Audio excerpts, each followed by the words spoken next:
जय राधा माधवा कुंज बिहारी।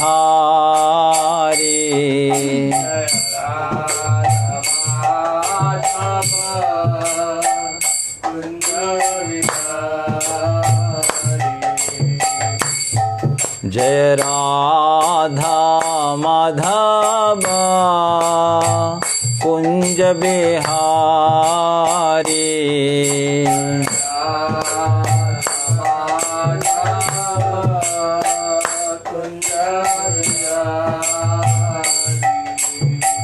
गोपी जन वल्लभा गिरिवरधारी।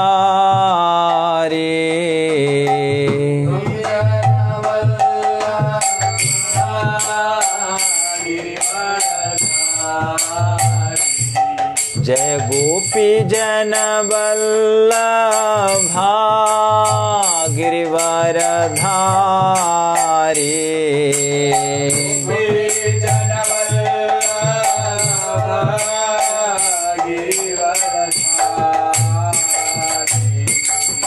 यशोदानंदन ब्रज जन रंजन।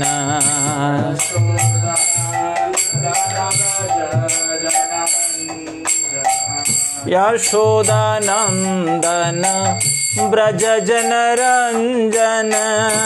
यशोदानंदन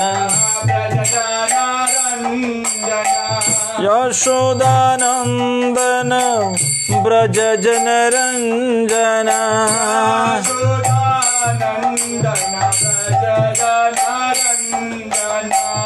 जमुना तीरा वनचारी।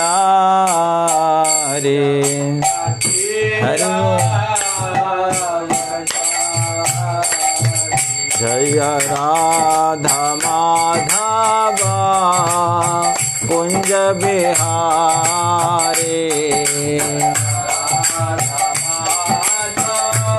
हरि बोल।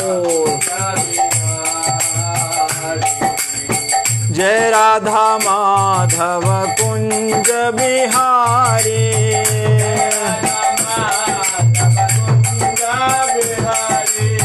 गोपी जन वल्लभ गिरिवरधारी।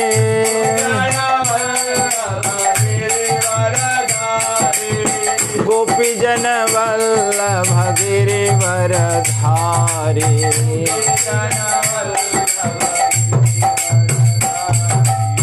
जय राधा माधव कुंज बिहारी।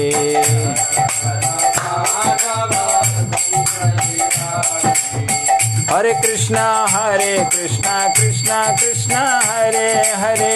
हरे राम राम राम हरे हरे। हरि बोल। श्री राधे।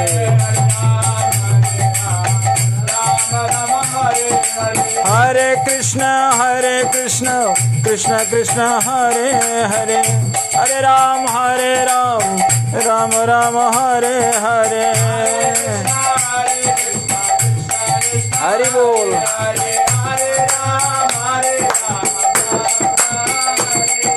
हरे कृष्ण कृष्ण कृष्ण हरे हरे। हरे राम राम राम हरे हरे। राधे।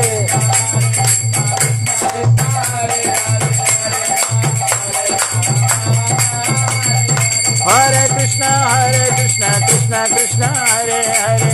हरे राम राम राम हरे हरे।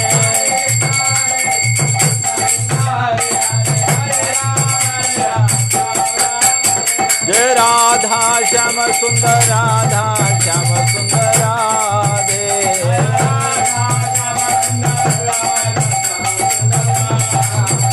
जय कृष्ण बलराम कृष्ण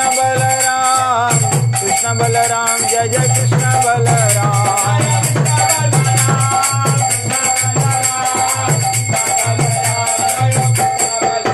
जय गौरनिताय जय गौरनिताय।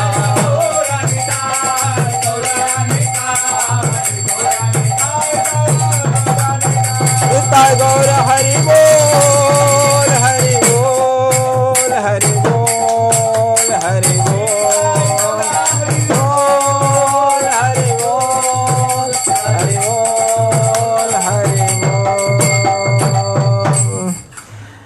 गौर प्रेमानंदे हरि बोल बोलो।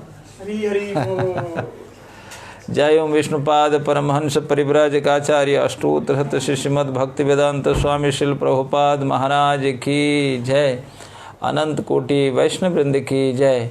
प्रेम से कहो श्री कृष्ण चैतन्य प्रभु नित्यानंद श्री अद्वैत गदाधर शिवासादि गौर भक्त वृंद। हरे कृष्णा कृष्ण कृष्ण हरे हरे, हरे राम राम राम हरे हरे।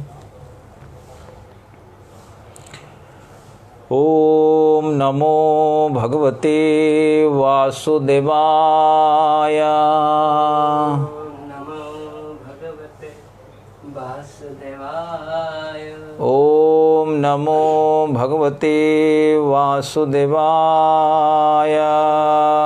नमो भगवते वासुदेवाय। ओम नमो भगवते वासुदेवाय।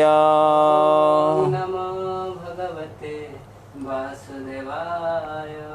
नारायणं नमस्कृत्य नरं चैव नरोत्तमं देवीं सरस्वतीं व्यासं ततो जयमुदीरयेत्।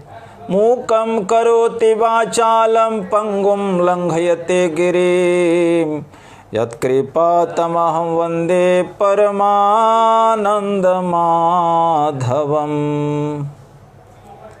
यं प्रव्रजन्तमनुपेतमपेतकृत्यं द्वैपायनो विरहकातर आजुहाव। पुत्रेति तन्मयतया तरवोऽभिनेदुस् तं सर्वभूतहृदयं मुनिमानतोऽस्मि।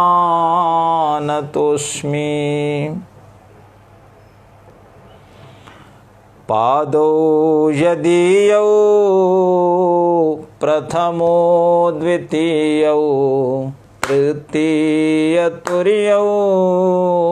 कथितो यदुरु नाभिस्तथा पंचम एव षष्ठो भुजान्तरं दोर्युगलं तथान्यो कंठं स्तुराजन्नवमो यदीयौ मुखारविन्दं दशमा प्रफुल्लम् एकादशो यस्य ललाटपट्टं शिरोपितो द्वादश एव भाति। तमादिदेवं करुणानिधानं तमालवर्णं सुहितावतारम् अपार संसार समुद्र सेतुं भजामहे भागवत स्वरूपं। भजामहे भागवत स्वरूपं। भजामहे भागवत स्वरूपं। भजामहे भागवत स्वरूपं। ग्रंथराज श्रीमद् भागवतम की जय। गौर प्रेमानंदे हरि हरि बोल।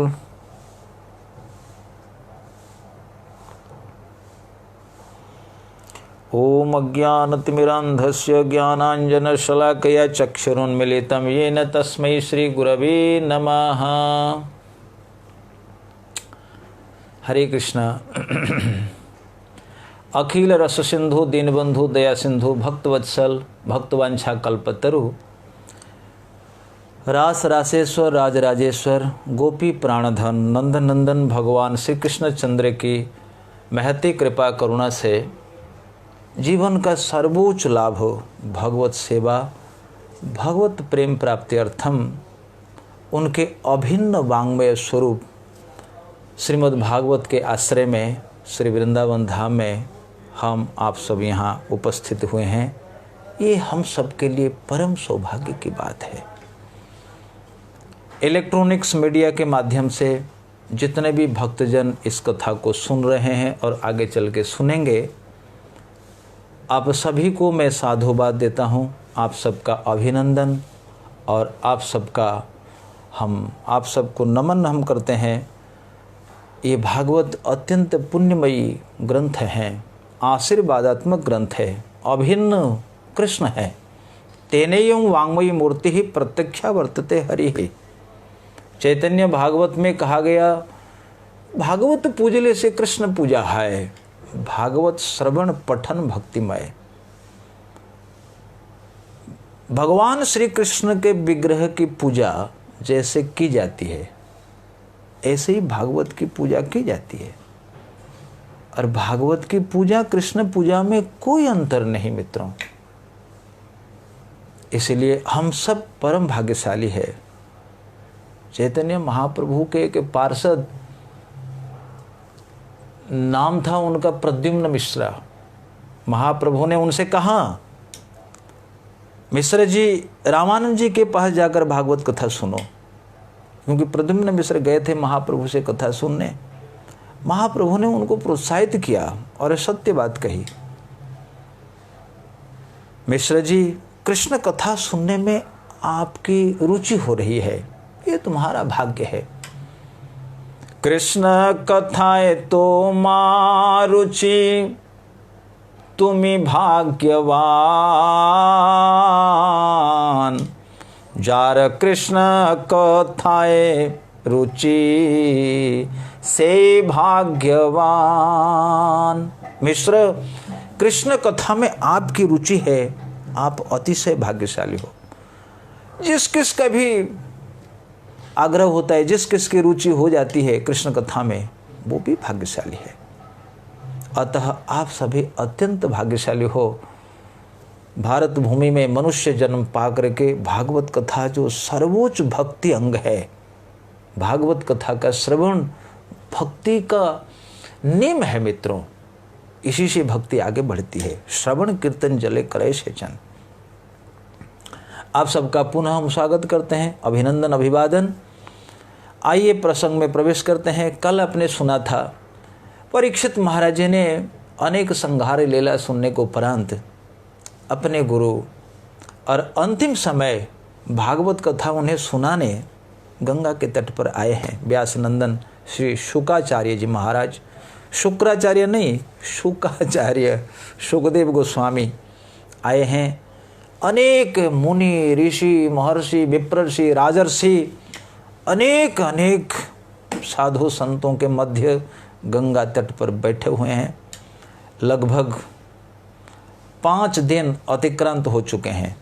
इस सुदामा जी की कथा लगभग 5 दिन के आसपास, 5-6 दिन कथा ये चलती हैं।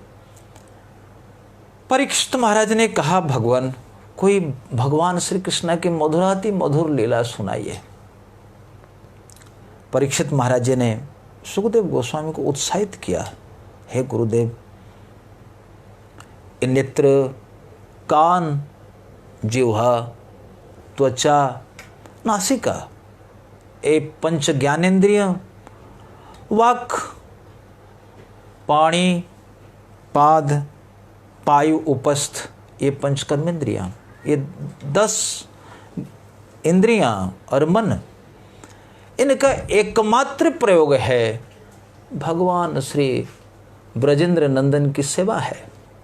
जो व्यक्ति भगवान की सेवा में अपना तन, अपना मन, अपना धन सब कुछ अर्पित कर देता है, वही भाग्यशाली है। कृष्ण में रुचि, कृष्ण की कथा में रुचि, कृष्ण की सेवा में रुचि, कृष्ण के भक्तों की सेवा में रुचि, कृष्ण के स्थानों के दर्शन में रुचि। अच्छा, भाव के कौन सा श्लोक है? आसक्ति तद प्रीतिस्तद वसति स्थले, आसक्ति तद गुणाख्याने। भगवान के गुण श्रवण में प्रबल आसक्ति, वृंदावन धाम, पूरी धाम आदियों में निवास करने में प्रबल आसक्ति, भक्तों को पाने से वैकुंठ की प्राप्ति हो गई। आओ भक्त गले लग जाओ।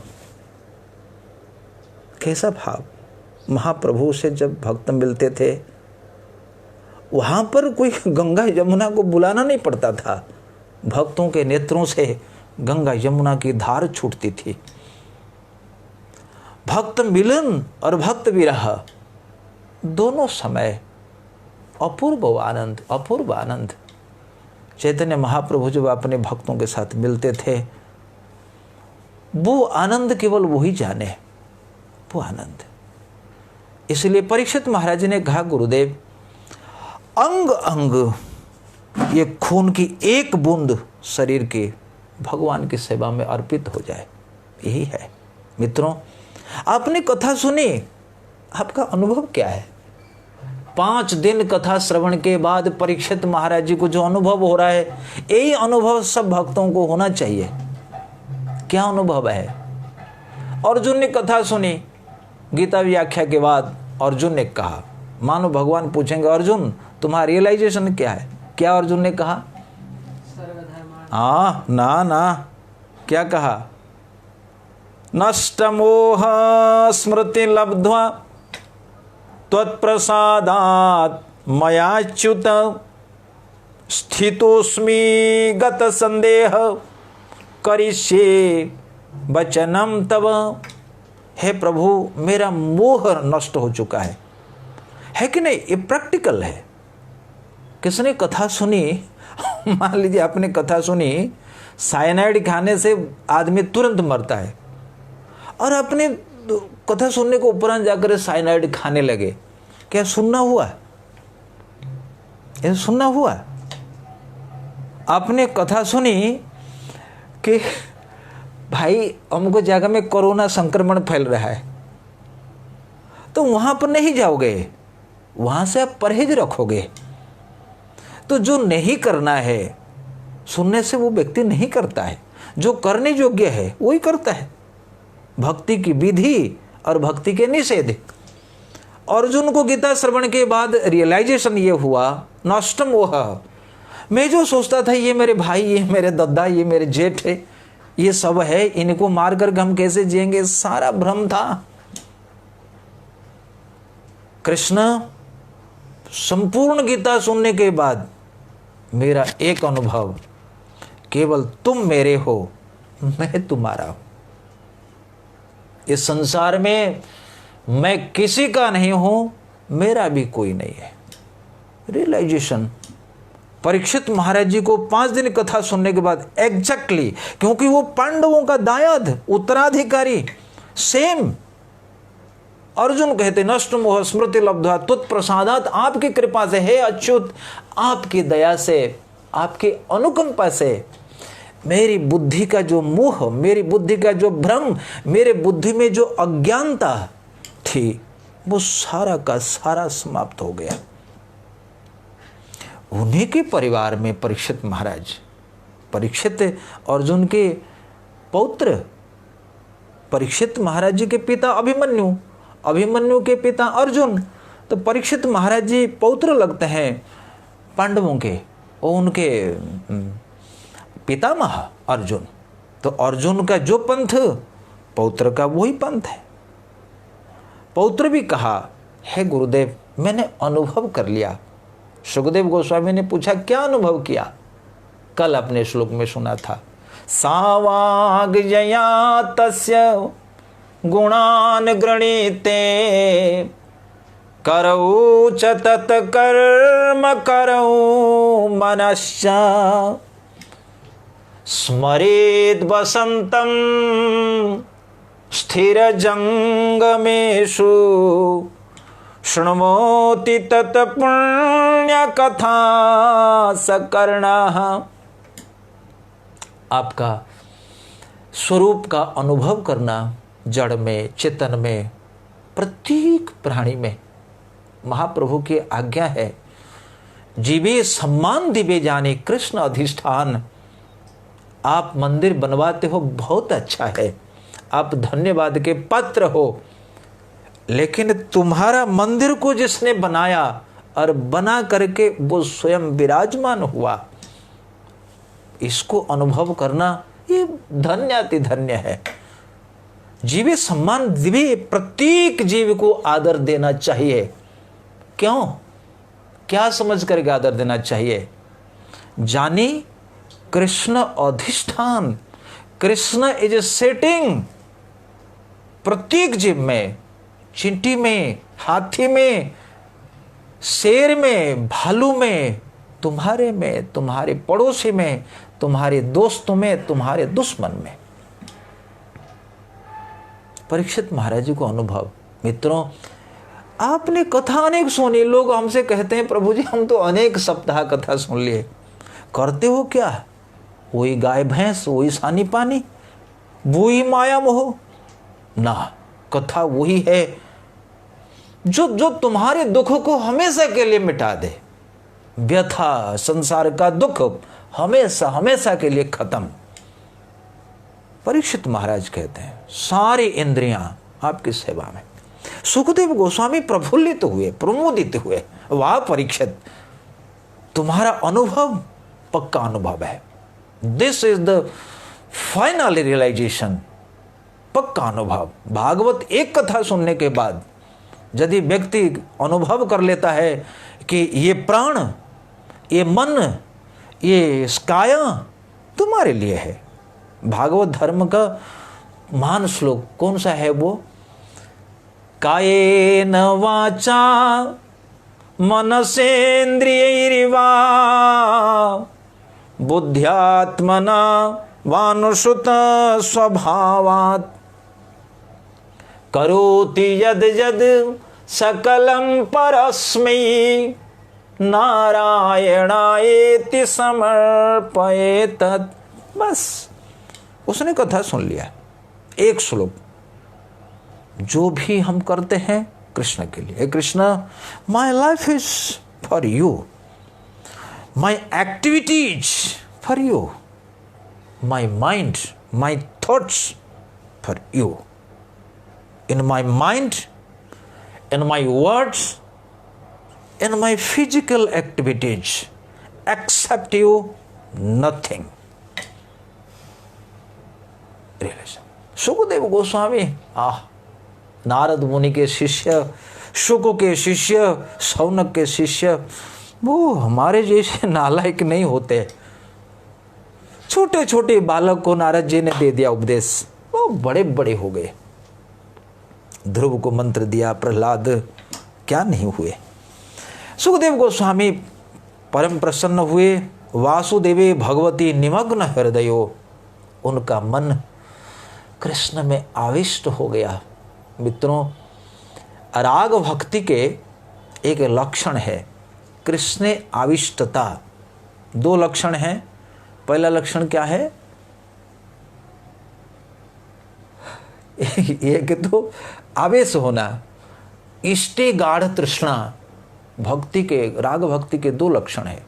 तृष्णा, तृष्णा माने उनके बिना व्यक्ति जी नहीं सकता। जैसे प्यासा व्यक्ति पानी के बिना जी नहीं सकता, उनके उसके लिए नामुमकिन है। उस समय संसार के जितने पदार्थ है, ध्यान से सुनना, उस समय संसार में जितने पदार्थ उसके लिए आवश्यक है, सबसे आवश्यक वस्तु है पानी। उसी प्रकार राग भक्ति में जब साधक उतरता है, उनके जीवन में जितनी आवश्यकता है, सबसे मुख्य आवश्यकता के रूप में हो जाते हैं कृष्ण। उनका मन आविष्ट हो जाता। आविष्ट माने जैसे आप ठंड मौसम में चादर ओढ़ते हो, ओढ़ते कि नहीं ओढ़ते? तो चादर को वेस्टर्न करते हो चारों ओर, शरीर के चारों ओर। ऐसा ही मन कृष्ण के द्वारा आवेष्टित हो जाता है। सुखदेव गोस्वामी आवेष्ट। मित्रों, ये शुक कौन है? क्यों कृष्ण में उनका मन आवेश हो रहा है? क्यों हो रहा है? आहा, ये शुक कोई सामान्य व्यक्ति नहीं। श्री शुकोवाच लीला शुको श्री वृषभानो जाया एकांतिको नन्य रहस्य पाठी पवित्र चंचु प्रिय चुंबनेन निकुंज प्रसाद सदा निवासी। ये राधा रानी का पालित तोता है, शुक पक्षी है। राधा रानी संदेशा भेजती थी, शुका प्यार से प्रेम से उनकी चोंच को चूमती थी। चूमती है राधा रानी, थी नहीं आज भी हैं। शुका मेरे प्रिय जाओ प्रभु के पास, ये संदेश दे के आना। एकांती को अनन्य रहस्य पाठी राधा रानी के मन में जो भाव है प्रियतम कृष्ण के पास यथारूप में पहुंचा दे, और प्रियतम से जो संदेश राधा रानी के पास पहुंचा दे, ऐसा संदेश वाहक ऐसे शुक के अतिरिक्त कौन हो सकता है। आहा, शुकदेव गोस्वामी के चरणों में कोटि कोटि नमन। इस संसार में अवतरित हुए थे इसी रस को प्रवाह करने के लिए। कृष्ण प्रीति का ये प्रभाव मित्रों, ये भागवत और कुछ नहीं है, श्री कृष्ण के चरणों से बिल्कुल भक्ति रस की एक मोटी धारा है। जो भी पिया सो माला माल हुआ। जिन जिन ने यह मोती लूटे वे तो माला माल हुए, दौलत के जो बने पुजारी एक दिन वे कंगाल हुए। जिन जिन ने यह मोती लूटे वे तो माला माल हुए, दौलत के जो बने पुजारी एक दिन वे कंगाल हुए। सोना चांदी हीरे वालों, सोना चांदी हीरे वालों, बात सुनाऊं खरी खरी। ले लो रे कोई कृष्ण का प्यारा, शोर मचाऊं गले गले। बोलो राम बोलो राम बोलो राम राम राम, बोलो श्याम बोलो श्याम बोलो श्याम श्याम श्याम। आहा, इस मानस सरोवर में से मोती को शुक ने लूटा, नारद ने लूटा, पाराशर ने लूटा, मैत्रेय ने लूटा, विदुर ने लूटा। कितने लुटेरे हैं इस संसार में। जो लुटेरा बना उसी को सुख मिला, बाकी तो सब दुखी हुए। श्री शुक उवाच, आइए मेरे साथ श्लोक पाठ करिए। कृष्णस्यासीत् सखा कश्चित् ब्राह्मणो ब्रह्मवित्तमः, विरक्त इंद्रियार्थेषु प्रशांतात्मा जितेन्द्रियः। यदृच्छायोपपन्नेन वर्तमानो गृहाश्रमी, तस्य भार्या कुचेलस्य क्षुतक्षामा च तथा विधा। पतिव्रता पतिं प्राह म्लायता बदनेन सा, दरिद्रा सीदमाना सा वेपमानाभिगम्य च। ननु ब्रह्मन् भगवतः सखा साक्षात् श्रियपतिः, ब्रह्मण्यस्य शरण्यस्य भगवान सात्वत ऋषभ। 4 श्लोक सुदामा और सुदामा के परिवार, सुदामा की पत्नी। ये 4 श्लोकों में सुखदेव गोस्वामी सुदामा के बारे में और सुदामा जी की धर्म पत्नी के बारे में बतला रहे हैं। शिशु को वाच, सुखदेव गोस्वामी ने कहा, हे महाराज परीक्षित, भगवान श्री कृष्ण के एक सखा थे। कौन सखा थे उनका नाम नहीं कहा। कृष्णस्या आसीत् सखा कश्चित्, किसके सखा? कृष्णस्या सखा। कौन? नाम नहीं बताया। श्री कृष्ण के अनेक सखा है। बाल सखा जब बड़े हो गए, बाल सखा में से भद्रगोप, मधुमंगल, स्तुको कृष्ण, ऐसे सुबल, ऐसे अनेक सखा है, बाल गोपाल लीला में ये सब सखाओं के नाम आते हैं। जब बड़े हो जाते हैं अर्जुन, उद्धव, ये सखा भी हैं। लेकिन यहाँ किस सखा की बात करने जा रहे हैं पर सुखदेव गोस्वामी ने नहीं कहा, पर आगे के वर्णन को देखते हुए और अनेक शास्त्रों का प्रमाणों से देखते हुए अनेक टीकाकारों ने उद्धार किया है। क्या उद्धार किया? बोले कृष्ण स्यासित सखा कश्चित। कौन सा सखा? नाम नहीं लिया। क्यों नहीं नाम लिया? क्या कारण है? कारण है, क्या कारण है? हाँ, सुदामा जी कृष्ण से बड़े थे और गुरु स्थानीय थे। तो हमारा शास्त्र कहता है कि बड़े लोगों का नाम ऐसे सामान्य स्तर पर लेना नहीं चाहिए। एक टीकाकार हुए बंशीधारी, बंशीधर ने एक स्मृति शास्त्र का प्रमाण लिया है। उन्होंने कहा आत्मनाम गुरुर नाम नामाते कृपणस्य च श्रेयस्कामो न गृह्णीयात् ज्येष्ठापत्य कलत्रयोः। 5 लोगों के नाम नहीं लेना चाहिए। ध्यान से सुनो मित्रों, जो भी सुन रहे हैं, 5 व्यक्तियों के नाम नहीं लेना चाहिए। कभी जरूरत पड़े तो व्यक्ति ले सकता है, नहीं तो ऐसा नहीं लेना चाहिए। सबसे पहले आत्मनाम, अपना नाम। अधिकतर घमंडी लोग मैं, अहम, मैं कहते बार बार अपना नाम लेते हैं। नहीं, शास्त्र मना करते हैं अपना नाम ऐसा नहीं लेना चाहिए। आत्मनाम बारंबार, कई लोग कहते हैं ना मैं तो ये कह रहा हूँ, फलाना कह रहा हूँ, फलाना कह रहा हूँ, उससे आयु घटती है। गुरुर नाम, अपने गुरु का नाम नहीं लेना चाहिए। इसलिए हम लोग कहते हैं महाराज श्री, गुरुदेव।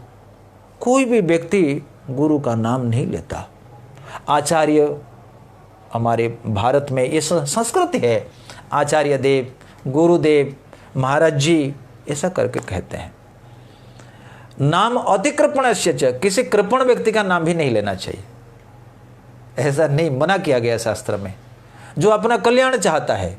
और 2 नाम है, ज्येष्ठापत्य, बड़े पुत्र हो अथवा बड़ी पुत्री हो, ज्येष्ठ अपत्य कोई भी हो, उनका नाम नहीं लेना चाहिए। कलत्रयो माने अपनी पत्नी का नाम। तो 5 याद रखो, अपना, गुरु, कृपण, बड़ी संतान और अपनी पत्नी। तो पत्नी को भी चाहिए अपना पति का नाम ले ले। इससे ये समझ लेना चाहिए, पति को चाहिए पत्नी का नाम, पत्नी को चाहिए। इसलिए हमारे भारत में क्या परंपरा है? हाँ जी, सुनते हो? हाँ जी, सुनती हो? अरे वो कान्हा के पापा कहाँ गए हो? अरे वो ममता की मम्मी तो कहाँ हो भाई? तो ये परंपरा है। खैर, इन सब शब्दों में बहुत प्रेम बैठा हुआ है, नाम से पुकारो। पर आजकल तो विषम। सुनो षठीर माथा। हाँ, यस यस यस यस, हमारे गोपेंद्र प्रभु बैठे हुए हैं, वो कह रहे हैं कि सार्वभौम भट्टाचार्य जब अपनी पत्नी को बुलाते थे, सार्वभौम भट्टाचार्य की बेटी का नाम था साठी। हाँ, तो वो जब बुलाते थे अपनी पत्नी को, कहते हैं सुनो साठी माता, अरे साठी की मम्मी सुनो।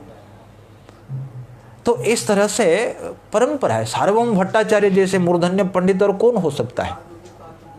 परंपरा है। आजकल लोग मानते नहीं है, इनको शास्त्र कौन माने? ये अज्ञानता है। शास्त्रों को नहीं मानना ये हिंदू सनातन धर्म के लिए सबसे बड़ी कमजोरी है। अरे देखो, हमारे मुसलमान भाई कम से कम समझे ना समझे 5 बार कुरान अदा करता है। कितने हिंदू लोग गीता पढ़ते हैं? कोई, बहुत कम लोग पढ़ते हैं, है ना। एक माता जी ने तो वीडियो जारी किया, बोले वो जो दूसरे पक्ष वाले इतने उछल कूद कर रहे, बोले उसके लिए कमजोर, इसके लिए जिम्मेदार कौन है? हम जिम्मेदार है, हमारा युवा वर्ग जिम्मेदार है। गीता पढ़ने के लिए कहो, पुराण, ओ माइथोलॉजी मिथ्या है, तुम्हारी खोपड़ी मिथ्या है, तुम्हारी खोपड़ी में माइथोलॉजी है, सारी बात सच है। एक्सपेरिमेंट करो। इसलिए सुखदेव गोस्वामी ने नाम नहीं लिया। आहा परम सुंदर कृष्ण सर्वाकर्षक, सबको आकर्षित करने वाले। विरक्त हो, सन्यासी हो, धनी हो, गरीब हो, स्त्री हो, बालक हो, वृद्ध हो, कहाँ तक गए, कृष्ण का आकर्षण ऐसा था। वृंदावन में चरने वाले बनचर जो हिरनियां, वो आकृष्ट हो जाती थी। श्री कृष्ण की जो बांसुरी बजती थी, यमुना की धारा स्तब्ध हो जाती थी। श्री कृष्ण की जब बांसुरी बजती थी, बादल स्थिर हो जाते थे।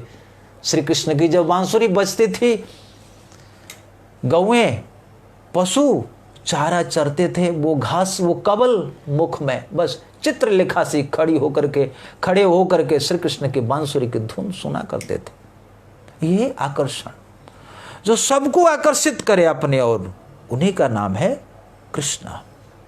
कौन आकर्षित करता है मेरे मित्रों? कोई व्यक्ति नहीं कर रहा है, और व्यक्ति भी कर रहा है, वो है रस स्वरूप। प्रत्येक व्यक्ति सुख के लिए आकर्षित होता है। तो मित्रों, कृष्ण और कोई नहीं है। कृष्ण रस स्वरूप, कृष्ण सुख स्वरूप, कृष्ण आनंद स्वरूप। आनंद चिन्मय सदो जल विग्रह से, प्रत्येक दिन हम लोग स्तुति करते हैं, प्रार्थना करते हैं, आनंद चिन्मयो सदो जल विग्रह से। आनंद से उनका शरीर एक एक कण आनंद आनंद आनंद आनंद। कौन व्यक्ति आनंद नहीं चाहता? इसलिए सुदामा जैसे विरक्त पुरुष भी कृष्ण के प्रति आकर्षित। प्रश्न उठेगा, इन 2 अध्यायों में जो सुदामा की कथा आप प्रसंग सुन रहे हैं, कृष्ण सखा सुदामा, इन 2 अध्यायों में कहीं भी सुदामा का नाम नहीं है। फिर कैसे निर्णय किया गया? क्योंकि अन्यान्य शास्त्र में विष्णु सहस्र नाम में लिखा हुआ है, श्रीदाम रंक भक्तार्थम भूम्या नीतेन्द्र वैभव। श्री जीव गोस्वामी सहस्र नाम से उद्धार करते हैं। बोले वो भगवान जो सुदामा विप्र के लिए इस भूमि पर इंद्र के वैभव को लेकर के आए थे, वो सुदामा। और बंशीधर ने बृहत संहिता से एक श्लोक का उद्धार किया है। उन्होंने कहा, श्रीदामानौ सखायौ द्वौ लांगुले वासुदेवयोः एको गोपाल लीलयाम द्वितीय शास्त्र चिंतने हैं। बोले श्री कृष्ण बलराम के श्रीदाम नाम के 2 मित्र थे। बलराम के भी एक मित्र, उनका नाम भी था श्रीदाम, और कृष्ण के भी एक मित्र, उनका नाम भी था श्रीदाम। और श्रीदाम सुदाम एक ही बात है। सुष्ठु ददातिथि सुदाम, श्री ददातिथि सुदाम, श्रीदाम। श्री माने विद्या। ये सुदामा कहते हैं कि पोरबंदर के ये अध्यापक थे, पढ़ाते थे। बहुत सुंदर ये इनकी पढ़ाई है। इनके वार्तालाप पत्नी के साथ बहुत ही आकर्षक है। तो इस श्लोक में कहा गया कि 2 सखा थे, श्रीदाम और श्रीदाम नाम से 2 सखा थे। बलराम की जो सखा उनका नाम भी श्रीदाम, कृष्ण के सखा उनका नाम भी सुदाम। बलराम का नाम लांगुली, लांगुली माने लंगल माने हल, हलधर, और एक बंशीधर। श्रीदाम दोनों के सखा। लेकिन 2 श्रीदाम जो है, एक ग्वाला और दूसरा ब्राह्मण। ब्राह्मण जो सखा ये कृष्ण के, और ग्वाला सखा जो है ये बलराम के है। इस प्रकार बंशीधर जी निर्णय करते हैं शास्त्रों से कि भले सुदामा लिखा नहीं हुआ, पर सुखदेव गोस्वामी जो कहते कश्चित कोई एक सखा, वो है सुदामा विप्र। सुदामा विप्र के अतिरिक्त और कोई सखा नहीं हो सकता। लेकिन सुखदेव गोस्वामी बड़े स्टाइलिश वक्ता, बड़े माने बहुत ही नापा तोल करके, नाप चुप करके बोल रहे हैं, सम्मान देते हैं। साक्षात भगवान के सत्यावेश अवतार। कश्चित, जब राधा रानी का उवाच आता है, सुखदेव गोस्वामी कहते हैं काचित गोपी, किसी गोपी ने कहा, लेकिन भागवत में राधा का नाम नहीं लिया। सम्मान है, इष्ट है, इष्ट मित्र, इष्ट का नाम नहीं लेते, गुरु का नाम नहीं लेते। इसलिए मित्रों, यहाँ सुखदेव गोस्वामी ने कहा भगवान श्री कृष्ण का कोई एक ब्राह्मण सखा था, इसका मतलब सुदामा था। ब्राह्मण, कैसा ब्राह्मण था? सामान्य ब्राह्मण नहीं था। सनातन गोस्वामी कहते हैं ब्राह्मणत्वेपि विशेषमाह ब्रह्मवित्तमा। नहीं, ब्राह्मण सामान्य ब्राह्मण नहीं था, केवल जाति से ब्राह्मण जन्म हो करके आया, ना ना ना, ब्रह्मवित्तम। ब्रह्म माने वेद। ऐसे ही ब्रह्म के अनेक अर्थ होते हैं, ब्रह्म के लगभग 10 अर्थ हैं। तो ब्रह्म का एक अर्थ है वेद। तो ब्राह्मण माने जो वेदों को जानता है, ब्रह्म जानाति इति ब्राह्मण, जो वेदों को जानता है। अच्छा मित्रों, ये बताओ, जिसने वेदों को जाना तो उसके क्या लक्षण होंगे? विरक्त इंद्रियार्थेषु प्रशांतात्मा जितेंद्रियः। वेदों को जिसने जाना, वेद माता कहती है ये इंद्रियां तुम्हारा प्रधान शत्रु है।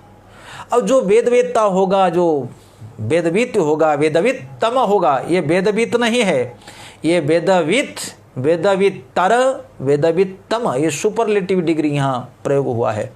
उस समय तत्कालीन जितने ब्रह्मज्ञानी थे, ब्राह्मण थे, सबसे ऊंचा। अच्छा एक बात मित्रों, भगवान श्री कृष्ण कोई एरे गेरे ब्राह्मण को थोड़े अपना सखा बनाएंगे। भगवान का कोई सखा बनता है तो उनकी भी विशेषता है ना। यही आचार्य गिरधर प्रश्न उठाते हैं, विषयासक्तस्य कथम तत्सखित्वम संभवति। बोले जो विषयों के कीचड़ में फंसा हुआ है कोई ब्राह्मण, कोई भी हो, तो भगवान श्री कृष्ण उनके साथ मित्रता थोड़े ही ना करेंगे। तो सुदामा की क्या विशेषता है? बोले जितेंद्रियाः। 3 विशेषण देखो श्लोकों में। कृष्णस्य आसीत् सखा कश्चित् ब्राह्मणो ब्रह्मवित्तम, ब्रह्मवित्तम 1, विरक्त इंद्रियार्थेषु 2, प्रशांतात्मा 3, जितेंद्रिय 4। तो जो वेदों में पारंगत होता है मित्रों, वो जितेंद्रिय होता है। अरे भाई, सब जानते हैं ये इंद्रियां ये सर्प के समान है, जीवात्मा की शक्ति को क्षीण कर देते हैं। इस बात को विद्वान लोग जानते हैं। आप लोगों सुने हो, उज्जैन के एक राजा थे जो विक्रमादित्य के बड़े भाई, उनका नाम था राजा भर्तृहरि। भर्तृहरि ने एक शतक लिखा है, 3 शतक मेरे ख्याल में, एक वैराग्य शतक, एक श्रृंगार शतक, और कोई एक शतक, भक्ति शतक या ऐसा कुछ लिखा है। हाँ, ऐसा कुछ लिखा है। तो वैराग्य शतक में लिखा है, भोगे रोग भयम। जो व्यक्ति इंद्रियों का जितना भोग करता है विषयों का, और उतना रोगी हो जाता है। भोगे रोग भयम, जितना भोगी। इसलिए तपस्वी व्यक्ति में प्रभाव होता है और भोगों को दमन करता है। तो सुदामा जी वेदवित्तम, ब्राह्मणों में उत्तम, इसलिए जितेंद्रिय, वो जानते हैं कि इंद्रियों के भोग में क्या कमी है। अच्छा, देखा भी गया है, आप ज़्यादा मीठा खा लो, क्या होगा आपको? शुगर, डायबिटीज हो गया। ज़्यादा स्त्री आसक्त थे महाभारत में, विचित्र वीर्य और चित्र वीर्य, बहुत ज़्यादा स्त्री आसक्त थे, उनको राजजक्ष्मा, क्षय रोग हो गया, खत्म हो गए। आज की तारीख में भी अब कोई व्यक्ति अगर ज़्यादा आसक्त है, स्त्री आसक्त, तरह तरह की बीमारियों से ग्रसित हो जाता है। भोगे रोग भयम। कोई भी अंग, अगर आप आँखों से ज़्यादा मोबाइल देखोगे तो आपकी आंखें खराब हो जाएगी, रोशनी खराब हो जाएगी। कान से आप बहुत ज़्यादा सुनोगे, कान भी खराब हो जाएंगे। प्रत्येक इंद्रियों की एक सीमा है। पर जितेंद्रिय थे। जितेंद्रिय माने क्या आप समझते हैं? जितेंद्रिय माने अपने लक्ष्य के लिए इंद्रियों का प्रयोग करना। सबसे जितेंद्रिय के लिए उदाहरण दिया जाता है कछुए का। कछुआ देखा है? कछुआ की 5 चीजें भीतर बाहर होते हैं। क्या क्या? उनके पांव, कितने पांव हैं? 4 पांव, और एक मुंह, सिर। तो ये सिर और उसके पांव, ये हमेशा आगे पीछे, आगे अंदर बाहर, अंदर बाहर। जब कछुआ चाहेगा, वो बहुत बड़ा लंबा सिर उसको निकाल देता है, बहुत बड़े बड़े पांव भी है, बड़े नाखून भी है। जब चाहता है उसको निकाल देता है, जब चाहता है उसको बंद कर देता है। भगवान श्री कृष्ण गीता में समझाते हैं, कुर्मुंगा निव सर्वसः। जैसे कुर्म, कछुआ अपने अंगों को अपनी इच्छा के अनुसार प्रयोग करता है, कभी बाहर कभी भीतर, उसी प्रकार अपने लक्ष्य के प्रति, अपने उद्देश्य के प्रति जो व्यक्ति इंद्रियों का प्रयोग करता है, उनको जितेंद्रिय कहते हैं। ऐसा नहीं कि मन आज कुछ भी करने के लिए चाह तो कर लिया, ना ना ना, उनको कहते हैं इंद्रियों का दास। इसलिए हमारे साधु परंपरा में दो है कि भाई जो इंद्रियों का दास है उनको कहते हैं गोदास, और जो इंद्रियों का स्वामी है, इंद्रियों पर विजय पाना चाहते हैं, उनको कहते हैं गोस्वामी। संन्यास लिया, इंद्रियां उनको बिल्कुल कब्जे में, इंद्रियों को रखना चाहता है ना, कोई कुछ नहीं जाती। मन कृष्ण स्मरण, नेत्र कृष्ण दर्शन, कान कृष्ण कथा, कर कृष्ण सेवा, जितेंद्रिय। अच्छा, जो व्यक्ति जितेंद्रिय हो जाएगा, यहाँ जितेंद्रिय का अर्थ होता है सुदामा जी दिन रात हरे कृष्णा कृष्ण कृष्ण हरे हरे, हरे राम राम राम हरे हरे। जो जितेंद्रिय होगा प्रशांतात्मा होगा। प्रशांतात्मा शब्द का क्या अर्थ है? प्रशांतात्मा शब्द का अर्थ होता है राग लोभादि रहित, इंद्रियों पर पूर्ण कब्जा है, पूर्ण नियंत्रण है, और अंतःकरण में ना राग है, ना लोभ है, ना मद है, ना मात्सर्य है, प्रशांत शांत बिल्कुल है। अच्छा भक्तों, ये बताओ अशांत कौन होता है? आप बताओ कौन अशांत होता है? जिसके अंदर भोग की इच्छा है और वो इच्छा पूरी नहीं हो पाती है। अच्छा, पूरी हो भी गई है, फिर अशांति काहे को लिए है? किसके लिए? ना ना ना ना, वो तो कहेंगे, पर मान लीजिए इच्छा की पूर्ति हो गई फिर भी अशांति क्यों? लोभ। काम की पूर्ति नहीं होने से क्रोध, और काम की पूर्ति होने से लोभ। जाए तो कहां जाए? इसलिए चैतन्य महाप्रभु ने कहा भुक्ति मुक्ति सिद्धि कामी सकले अशांता, भुक्ति मुक्ति सिद्धि कामी सकले अशांता, कृष्ण भक्त निष्काम अतएव शांत, कृष्ण भक्त निष्काम अतएव। भुक्ति मुक्ति सिद्धि कामी सकली अशांता, भुक्ति मुक्ति कामी सकली। हरि बोल। कृष्ण भक्त निष्काम अतएव शांत,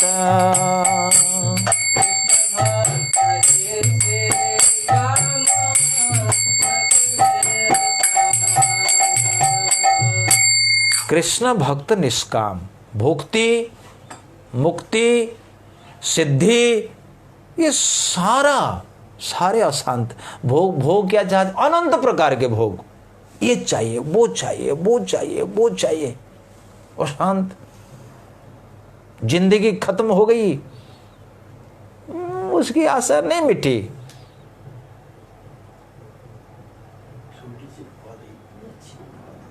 हा हमारे गोपेंद्र प्रभु का छोटा सा पद लेकिन भारी बढ़िया है, मीठा है, रसगुल्ला से भी मीठा है। भुक्ति मुक्ति, हमको मुक्ति चाहिए, वो भी बड़ी तकलीफ में जाता है। सिद्धि, वो अनंत सिद्धियां हैं, सिद्धियों के पीछे भागते, अशांत है। कृष्ण भक्त निष्काम अतएव शांत, प्रशांत आत्मा, प्रशांत। चैतन्य महाप्रभु प्रशांत। जिनके भीतर काम है वो शांति नहीं पा सकता। भगवान ने गीता में शांति का सूत्र बताया। अरे संसार में शांति के लिए ना जाने क्या क्या करते हैं, लेकिन प्रभुपाद कहते थे अरे सूत्र के बिना तुमको शांति कहां से मिलेगी? शांति के कई सूत्र है गीता में, शांति के कई सूत्र है। पहला सूत्र क्या है? हाँ, भोक्तारम यज्ञ तपसाम सर्वलोक महेश्वरम सुहृदम सर्वभूतानाम ज्ञात्वा माम शांतिम रक्षति। अरे कृष्ण भोक्ता है, कृष्ण मालिक है, जो भी चराचर जितना संपत्ति है सबके मालिक कृष्ण है। हम कौन होते हैं? बस शांति है, ना कुछ लेना ना कुछ देना, सब कुछ तुम्हारा ही है। और शांति कहाँ है? विहाय कामान यशर्वान् पुमान् शरते निस्पृहा निर्ममो निरहंकारः सह शांतिम अधिगच्छति। 3 बातें है, निस्पृह, निर्ममो, निरहंकार। 3 नी का प्रयोग हो, नी। निस्पृह, कोई स्पृहा नहीं है। क्यों नहीं स्पृहा है? कृष्ण ने हमको भेजा है उनकी सेवा करने के लिए। हमारी क्या इच्छा है? हमारी क्या इच्छा होगी? एक बार अकबर ने एक दास खरीदा, गुलाम खरीदा।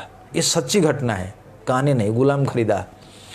गुलाम खरीद करके उससे पूछा, तेरा नाम क्या है रे? उसने कहा, जहांपना, जिस नाम से पुकारे। तुझे कौन से कपड़े पसंद है, जो पहना दे। कौन सा खाना तुझे पसंद है, जहांपना, जो आप खिला दे।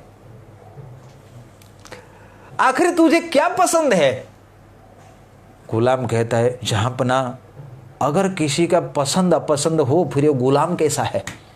अकबर ने कहा, तू गुलाम नहीं है, तू मेरा उस्ताद है। सच्ची बात है।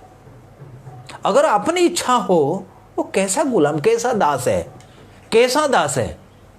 दास होकर के, चैतन्य चरितमृत में कोई पद है, दास होकर के अपना कुछ करना चाहता है, वो कैसा दास है? अब वो अलग बात है, लेकिन दास कुछ नहीं चाहेगा, केवल आपकी है प्रभु सेवा है। अयि नंद तनुज किंकरम पतित माम विषमे भवाम्बुधौ कृपया तब पाद पंकज स्थित धूलिम सदृशम विचिंतया। केवल आपकी सेवा है, बाकी हमको कुछ नहीं चाहिए। इसलिए निस्पृह, कोई स्पृहा नहीं, कोई इच्छा नहीं, कोई कामना नहीं, कोई अभिलाषा नहीं, सिवाय तुम्हारी सेवा। निर्ममो, निर्ममो माने मेरा कुछ नहीं। और सचमुच क्या है मेरा? केवल मोह मात्र है मित्रों। ये मकान, ये दुकान, ये गाड़ी, ये बंगलो, ये बल्लांस, ये पत्ने, ये जायदाद, ये अपत्य, सब यहीं रहेंगे, एक भी नहीं जाएगा। अब भगवान ने कहा, ये धरती मेरी है, ये सारा मेरा है। तुम कहते हो भूमि रापो नलो वायु खंग मनो बुद्धिरेवच अहंकार इत्यंग में भी ना प्रकृति अष्टधा। ये जो कुछ है सब मेरा है। इसलिए निर्ममो, निरहंकार माने मैंपना, अभिमान नहीं होना चाहिए।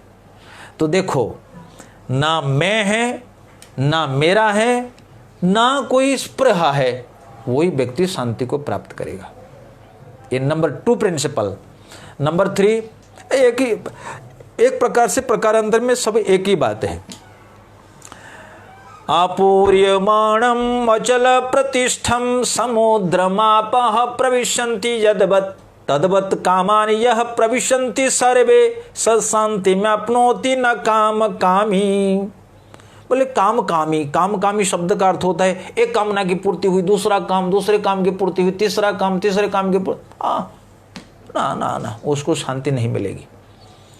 अब सुदामा के जीवन में, सुदामा ब्रह्मवित्तम था, वेदवादी था, वेद को सच्चा जानने वाला था। ये रटा रटाया नहीं था, वेद का अनुभव ज्ञान था।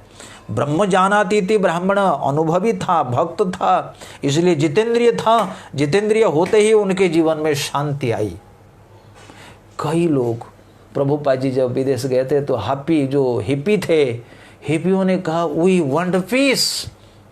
प्रभुपाद जी ने कहा पीस ऐसे नहीं मिलेगी, पीस फॉलो में, अब मुझे अनुकरण करो, हम आपको शांति देंगे।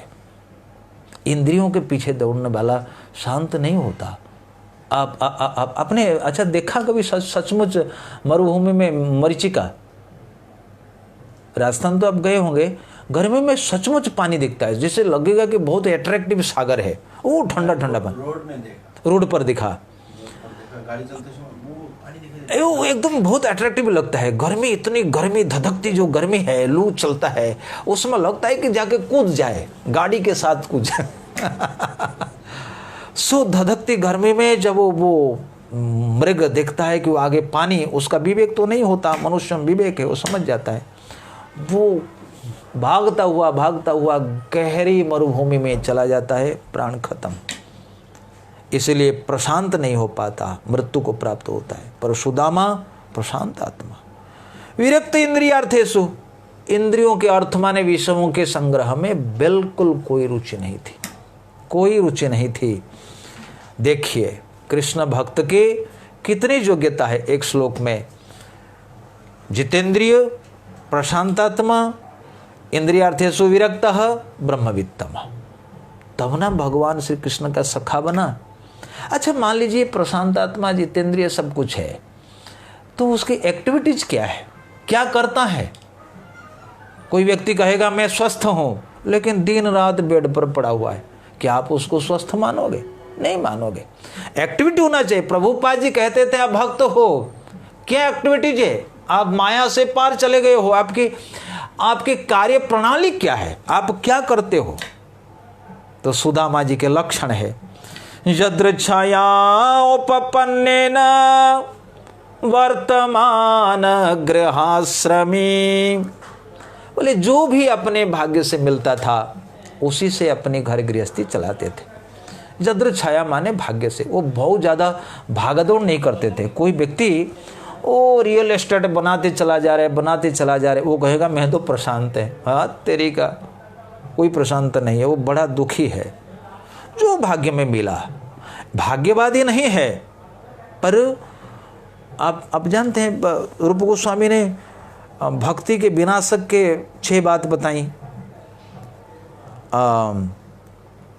एक तो उत्साह निश्चय, उससे भक्ति बढ़ती है, और एक है अरे उसमें है ना कि जिसमें भाई उत्साहत निश्चय धैर्य तत्त कर्म प्रवर्तनात् संग त्याग सतोव्रते षड्वीर भक्ति प्रसिद्धति। और एक है जिसमें हाँ अत्याहार प्रयासश्च प्रजल्प नियमाग्रह जनसंगश्च लौल्यंच षड्वीर भक्ति विनश्यति। उस 6 से भक्ति बढ़ती है, इन 6 से भक्ति घटती है, विनाश। उसमें से अत्याहार प्रयास माने वो विषयों के लिए, धन के लिए बहुत ज़्यादा प्रयास, उससे भक्ति घटती है। पर सुदामा महान भक्त थे, इसलिए जद्र छाया, जो भी अपने भाग्य में जो भी मिलता था तो उससे वो गुजर बसर कर लेते थे, और बहुत ज़्यादा विषयों के पीछे नहीं पड़ते थे। वर्तमान गृहाश्रम पर गृहस्थ थे, पत्नी थी। तस्य भार्या कुचेलस्य अक्षुत क्षमा च तथा विधा। जैसे सुदामा के ये सब महान गुण, प्रशांतात्मा, जितेंद्रिय, विरक्त इंद्रियार्थेषु, ब्रह्मवित्तमः, ऐसे ही सुदामा जी की पत्नी भी बड़ी विलक्षण थी। ऐसा कुछ लोग, ऐसे कथा का लोग कहते हैं उनका नाम था सुशीला, लेकिन हमने शास्त्रों में पढ़ा है उनका नाम था सत्या। सुदामा की पत्नी का नाम था सत्या देवी, बहुत अच्छी स्त्री थी। तस्य भार्या कुचेलस्य, सुदामा जी जद्रच्छया जो मिलता था उसे गुजर बसर करते थे, तो उनको नए कपड़े नसीब नहीं होते थे। कुचेल माने कुत्सित, चैल माने कपड़ा, कुत्सित वो थोड़े फटे पुराने, वो उसी कपड़े से गुजर बसर करते थे। कुचेलस्य तस्य भार्या क्षुत क्षमा च तथाविधा। तथाविधा माने जैसे सुदामा थे सुंदर लक्षणों से युक्त, उनकी पत्नी भी वैसी थी, ब्राह्मणी, शांत। देखो और कोई स्त्री होती तो नहीं रहती मेरे भाई, ये तुलसीदास गोस्वामी लिखते हैं, और कोई स्त्री होती तो वो नहीं रहती है, तो झगड़े भगड़े बहुत होते हैं संसार में, लेकिन सुदामा जैसे वो उनकी पत्नी भी वैसी थी। तथा विधा, समान गुण धर्म में विवाह करना चाहिए। ऐसा नहीं कि पति दानी है और पत्नी कंजूस, लड़ पड़े। पत्नी सरल है और पति बड़ा कठोर, फिर लड़ाई झगड़ा। इसीलिए जातक वगैरह पहले ज़माने में उसको लगाते थे कि भाई इनका गुणधर्म क्या है, उनका गुणधर्म क्या है। तो सुदामा जी का बिल्कुल पक्का विवाह हुआ है। जैसे सुदामा सूखा रूखा भगवान का भक्त, उनकी पत्नी भी भगवान की बड़ी भक्तानी थी। वर्तमान के भी बहुत सारे भक्तानी है, जिनके घरों में कम से कम 50-50, 100-100 साड़ियाँ मिल जाएगी।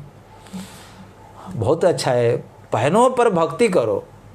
ठीक है, अगर आपके पति के पास 101 जोड़ी ड्रेस है तो तुम्हारे पास 101 हो जाए। पति 2 में गुजर बसर कर रहे, तुम्हारे पास 100 जोड़ा, ठीक नहीं है।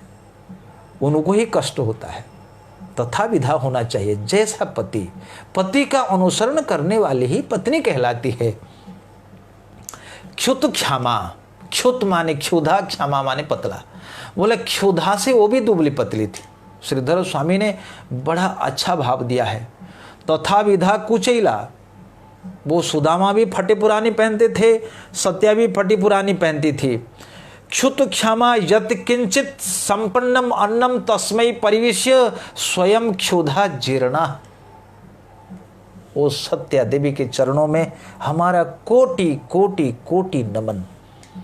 इतनी गरीबी में सुदामा जी जो भी कुछ भिक्षाटन से मिलके लेके आते थे वो भोजन पकाती थी और पति अपने बच्चों को खिलाया देती थी और स्वयं उपवास करती थी। यत्किंचित संपन्नम अन्नम तस्मै परिवेश्य, सुदामा को और अपने बच्चों को परिवेषण करके स्वयं क्षुधा जीर्णा, क्षुधा से जीर्ण शीर्ण हो जाती थी। आज भी भारतीय संस्कृति में ऐसी माताएं हैं, हम जानते प्राय ऐसा नहीं, ये माताएं बहुत है। सबसे पहले खिलाती हैं, जो बचा वो ही खा करके संतुष्ट होती है। सनातन धर्म की माताएं वो बचपन से ही है, ये संस्कार युक्त है। भारत का गौरव तो इसी में ही है। क्षुत क्षमा तथा विधा कुचेल वैसे ही है। लेकिन ये सारा वो क्यों करती है, उनमें के विशेष गुण। सुखदेव गोस्वामी कहते हैं, पतिव्रता पतिम प्राहा म्लायता बदनेन सा दरिद्रा सीदमाना सा वेपमानाभिगम्य च। पतिव्रता थी, सारा गुण पति के साथ जो एडजस्टमेंट है, पति के सुख में सुखी, पति के दुख में दुखी, ये सारे कार्य करने के लिए कौन सा धर्म उनको प्रेरित करता था। मेरी माताओं जो भी सुन रहे हैं, एक महान गुण वो था पातिव्रत्य। पातिव्रत्य माने आचार्य वल्लभाचार्य लिखते हैं कि पातिव्रत्य धर्म उससे कहते हैं पतिरेव व्रतम यस्याहा।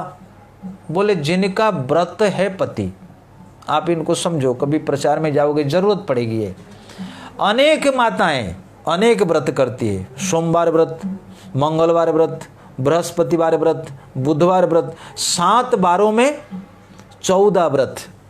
लेकिन पति अगर मांगता है 1 गिलास पानी दे दो, उठा के पी लो ना।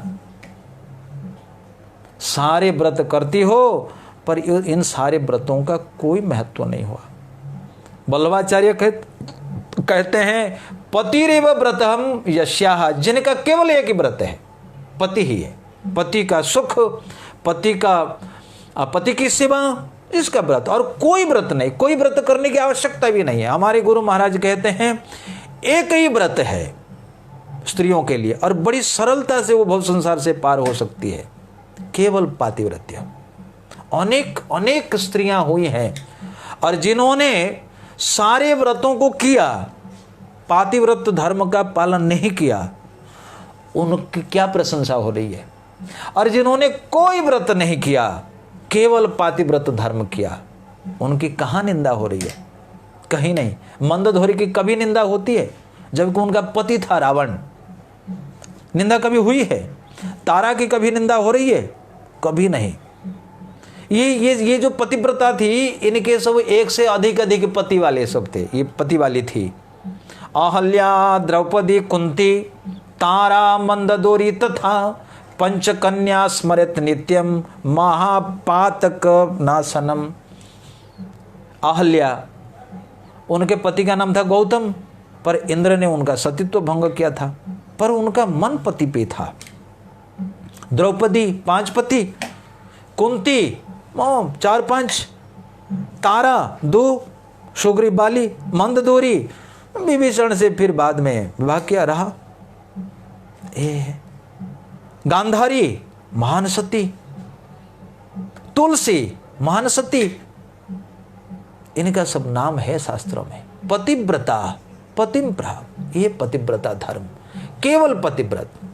माताओं, मैं हाथ जोड़ करके आप सबसे निवेदन करना चाहूंगा इस मीडिया के माध्यम से, कोई व्रत ना करो, एक व्रत, पति की सेवा और भगवान श्री कृष्ण की सेवा। भगवान श्री कृष्ण तुम्हारे पति के हृदय में है, उन्हीं की सेवा करो, उनकी बात मानो। अब देखो तुम्हारा घर गृहस्थ कितनी बढ़िया चलेगी।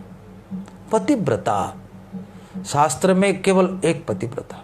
चैतन्य महाप्रभु भी पतिव्रताओं की प्रशंसा करते हैं। देखो कोई सन्यासी, चैतन्य महाप्रभु स्त्री का नाम नहीं लेते।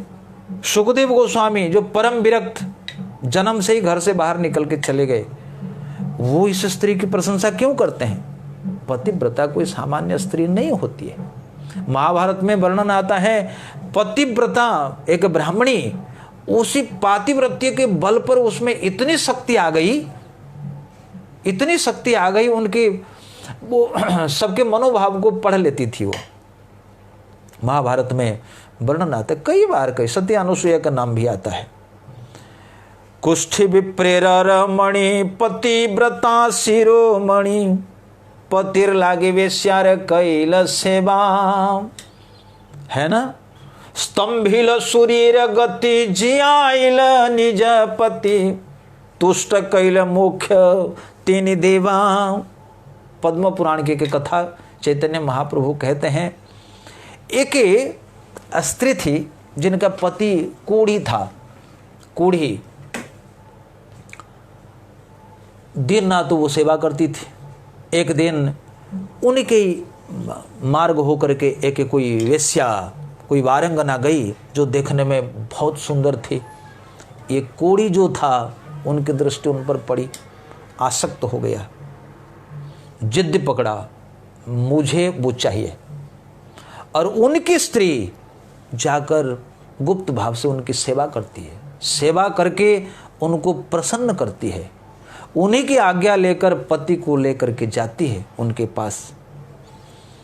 पति को वो किसी भी प्रकार से संतुष्ट करती है। पति जब प्रसन्न होता है, पति को लेकर के वो पत्नी बड़ी प्रसन्नता के साथ जब वापस अपना घर लौटती, मांडव्य ऋषि शूली पर बैठे थे, अंधकार रात्रि, घनघोर अंधकार। पति को लेके प्रफुल्लता के साथ जब वो पत्नी वापस लौट रही थी, तो उनके पैरों के आघात से मांडव्य ऋषि को बड़ा कष्ट हुआ, पीड़ा हुआ। उसने कहा कौन है?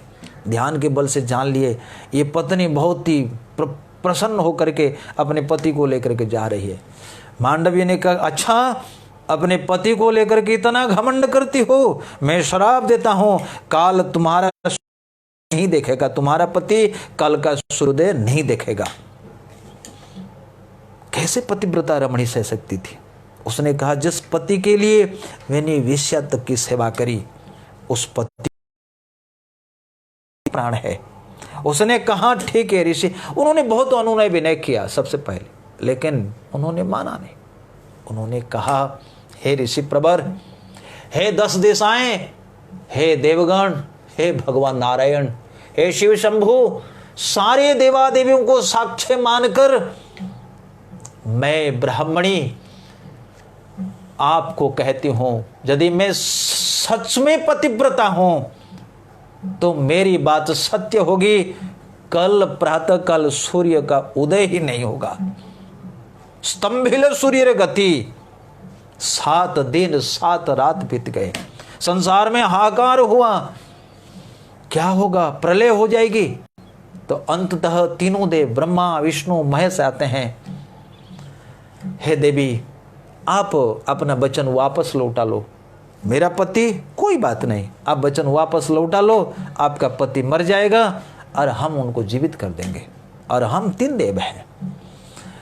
स्त्री मान जाती है, अपना वचन वापस लेती है। तुरंत भुवन भास्कर का उदय होता है और ब्रह्मा विष्णु महेश अपने संकल्प शक्ति से उनके पति को जीवित कर देते हैं। और वो पति ऐसा नहीं होता, वो पति और गंधर्व के समान शरीर पा करके आता है और उनको भक्ति दे देते हैं। आगे चल के वो पति के साथ वैकुंठ जाती है। पतिव्रता पतिव्रता पतिम प्राह म्लायत बदनेन सा दरिद्र सीध मानसा बेपमान अभिगम्य च। तो वो पतिव्रता स्त्री, मुख महिला, जिनका शरीर बहुत सूखा रूखा, फटी साड़ी पहनी थी, बहुत सूखे बदन से अपने पति से अनुनय विनय करती है। दरिद्रा सीध मानसा बेपमान अभिगम्य च। वो कांपती थी, उनका चेहरा सूखा हुआ था, मुरझा गया था, बहुत दुखी थी। क्यों कांपती थी? श्रीधर स्वामी कहते हैं पतिव्रता सती म्लायता शुष्यता वदनेन सीध माना भर्तु भोग संपादन असक्त्या अवसिदंती वेपमाना भयन कंपमाना। आहा, स्वयं खाया नहीं, स्वयं भूखा है, इसके चलते उसको कोई दुख नहीं है। वो इसलिए दुखी थी क्योंकि मेरा व्रत है, मेरा पति, मेरे पति को 2 समय 2 वक्त 2 रोटी नहीं मिल पा रही है, भोजन नहीं मिल पा रहा है, मैं संपादन नहीं कर पा रही। आचार्य श्रीधर कहते हैं भर्तृ भोग संपादन असक्त्या, वो अक्षम है, धिक्कार है मुझे, मैं मेरे पति की ठीक से सेवा नहीं कर पा रही हूँ। देखो माताओं, ये मानसिकता, ये विचार का धरातल कितना ऊंचा है। पतिव्रता स्त्री का भाव क्या है? वो कहती है, आज की स्त्री होती, वो कहती कि भाई तू लाता तो मैं बनाती, मैं कहां से करूंगी। पर सुदामा की पत्नी, इसीलिए तो भगवान श्री कृष्ण को प्रिय लगती, इसीलिए तो सुखदेव गोस्वामी जी इनको नमन करते हैं।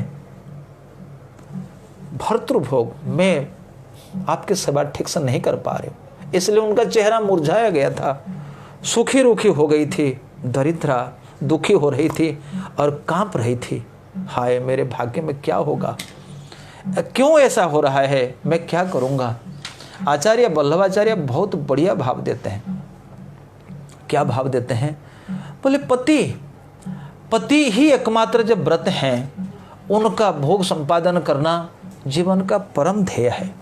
इसलिए सत्या हमेशा चिंतन करती थी मेरा पति सुख में रहे।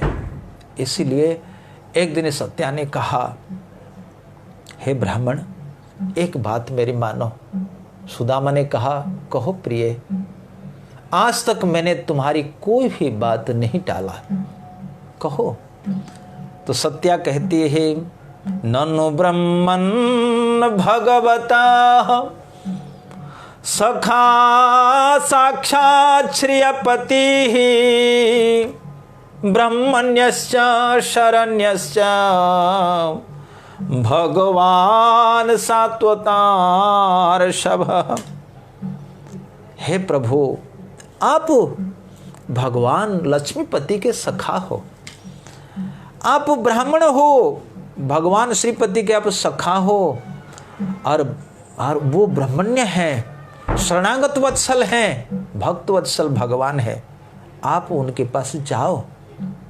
सत्या उनको भेजती है, भगवान के पास भेजती है, भेजना चाहती है। क्यों भेजना चाहती है? इसमें सत्या का कोई दोष नहीं है, कोई दोष नहीं। पतिव्रता उसी को कहते हैं। हा ननु ब्रह्मन् पति भगवतः सखा साक्षात श्रियपते है। मित्रों, पतिव्रता स्त्री अपने पति के लिए कुछ भी कर सकती है। अपने पति के भोग संपादन के लिए वो पति को भेजना चाहती। मान लीजिए वो नहीं भेजती, आप कहोगे भाई सुदामा संतुष्ट थे, उनकी पत्नी भी संतुष्ट होती, मांगने क्यों भेजती? यहाँ मांगने भेजना जरूरी है। क्यों? क्योंकि सत्या का जो व्रत है वो क्या है? सुदामा। आज गरीबी से, भूखमरी से यदि सुदामा की मृत्यु हो जाती तो इनका पातिव्रत्य भंग हो जाएगा, इनका सुहाग उजड़ जाएगा। आहा, वल्लभाचार्य जी महाराज, आपके चरणों में कोटि कोटि नमन। वल्लभाचार्य जी, इनका उद्घाटन क्या है? मेरा पातिव्रत्य उजड़ जाएगा, किसी भी हालत में मैं मेरे पति के प्राण रक्षा करना चाहती हूं। इसलिए आप कब तक उपवास करोगे? आप अपने को देख लो, वदन के लिए कपड़ा नहीं है, पेट के लिए अनाज नहीं है, कब तक? आप जाओ ना, आप ब्राह्मण हो, आपका मित्र हैं, आप क्यों नहीं जाओगे? लक्ष्मीपति है, आप जाइए, आप जाइए। बारंबार बारंबार सत्या आग्रह करती थी। इस श्लोक का अर्थ बहुत बढ़िया है। नानो ब्रह्मन भगवतः सखा साक्षात श्रीपति ही। सुदामा जी मान लीजिए कहेंगे, अरे सत्या, मेरे में कौन सी योग्यता है, मैं जाऊंगा मांगने के लिए। अरे आप ब्राह्मण हो, ब्राह्मणों को मांगने का अधिकार है, आप क्यों नहीं जाओगे? 4 वर्ण 4 आश्रम हैं, तो अलग अलग आश्रम अलग अलग धर्म है, तो ब्राह्मण के लिए अपने उदर पोषण के लिए मांगना कोई बुरा नहीं है। आप इधर मांगते हो, आप सबके पास मांगते हो, उनके पास क्यों नहीं जाओगे? जाओ आप। वैसे सत्या का विचार बहुत अच्छा है, बहुत अच्छा है। पतिव्रता स्त्रियों में ही ऐसे शुद्ध विचार आ सकते हैं। अरे भाई, जो स्त्री अपने पति को भगवान के पास भेज सकती है, उससे बढ़िया स्त्री क्या कौन हो सकती है? जो भक्त जिनकी पत्नियां पति को कहते हैं जाओ भगवान की भक्ति करो, उससे बढ़िया स्त्री क्या कौन हो सकती है? जितने भी लोग आप लोग सुन रहे हो, देख रहे हो, यदि आपकी पत्नी आपका सहयोग करती है, आप बड़े भाग्यशाली हो। भगवान के पास भेजती है, सत्या भेजती है। आहा, कितने भाग्यशाली, कितने भाग्यशाली है सुदामा। जाइए। तो मित्रों, इस श्लोक तक हम लोगों ने सुना, इसकी व्याख्या हम आगे से विस्तार से करेंगे। आज समय हो रहा है 11:55। मैं सोचता हूँ कि यहीं पर अपनी वाणी को विराम करूँगा, क्योंकि आगे की कथा वैष्णव महाराज करेंगे। उन्हीं के ही मोबाइल और उन्हीं के सारे इंस्ट्रूमेंट है, हम इसी से, उन्हीं की सहायता से आप तक हम पहुंचने का प्रयास करते हैं। कि हमारे पास तो ये सब सिस्टम था नहीं, कि हमने सोचा भी नहीं था, पर ये अच्छा हुआ लॉकडाउन के कारण। अब उन्होंने हमसे कहा कि भाई करो, तो मैं प्रेरित हुआ और उन्हीं का ही असिस्टेंट वो थोड़े लगा देते हैं। लॉकडाउन के बाद मैं सोचता हूँ कि अपने ही कोई व्यवस्था कर लेंगे, ये अच्छा ही रहेगा सब भक्तों के लिए, कि बहुत ही हितकारी ये संसाधन है। मित्रों, हम लोग यहीं पर इस कथा प्रसंग को विराम देते हैं। आगे की कथा आप कल सुनोगे। यहीं पर याद रखना, पतिव्रता अपने पति के जीवन के लिए पति को कृष्ण के पास भेज रही है।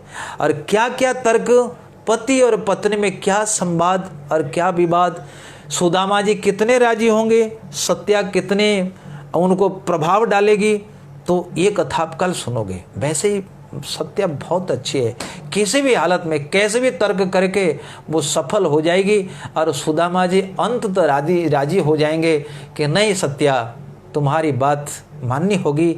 और सत्या की बात मानकर पोरबंदर से, सुदामापुरी से द्वारका के लिए प्रस्थान करेंगे। हरे कृष्णा। आप सबको बहुत बहुत धन्यवाद। कल 10:30 बजे हम पुनः उपस्थित होंगे आपकी सेवा में, यहीं पर विराम। जय राधे। हरे कृष्णा कृष्ण कृष्ण हरे हरे, हरे राम राम राम हरे हरे। कृष्ण भक्त कृष्ण सखा सुदामा जी की जय। कृष्ण